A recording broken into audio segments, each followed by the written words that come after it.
পাইপবিলাক থাকে সেইবিলাক চুৰ হৈ থাকে। আমাৰ ইয়াতে পিছফালে যিবিলাক আছে য'ত আমাৰ CC কেমেৰা ফিট হোৱা নহয়, সৰ্বত্ৰ কেমেৰা ফিট কৰিব নোৱাৰোঁ, তাতে তাৰ পৰা কপাৰ পাইপবিলাক কাটি লৈ যায় কোনোবা। আমি FIR কৰিছোঁ, পুলিচেও FIR লৈছে, কিন্তু বিস্ফোটকাৰী ধৰা নাযায়।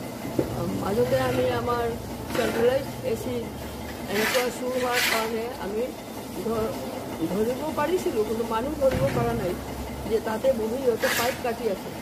পলালে, কিন্তু সেইকাৰণে ভিতৰৰ পৰা কৰিব নোৱাৰে, কিন্তু আউটডোৰৰ পৰা সিহঁতে এই কামবিলাক কৰি থাকে। এইটো আমাৰ চহৰত আজিকালি দেখা গৈছে, বিভিন্ন মলত আৰু বিভিন্ন দোকানতো এনেকুৱা AC আউটডোৰ পাইপবিলাক চুৰ হৈ আছে।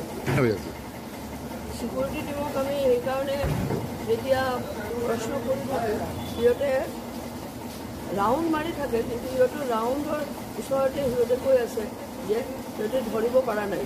সেইকাৰণে আমি আমাৰ বৰ্তমানে চিকিউৰিটি টিম আৰু নানান আৰু প্ৰশ্ন আছে, তাৰ কাৰণে চিকিউৰিটি টিম আমি চেঞ্জ কৰিব ডিচিশ্যন লৈছোঁ এবং আমি বেলেগ চিকিউৰিটি টিম আনি যাতে এইবিলাক কাম বন্ধ হয় আৰু পৰা পাহাৰা দেওয়া যায়। আমি CCTV প্ৰকল্প কৰিছোঁ, শুক্ৰবাৰ বাবে এৰাউণ্ড 10টা হ'ব।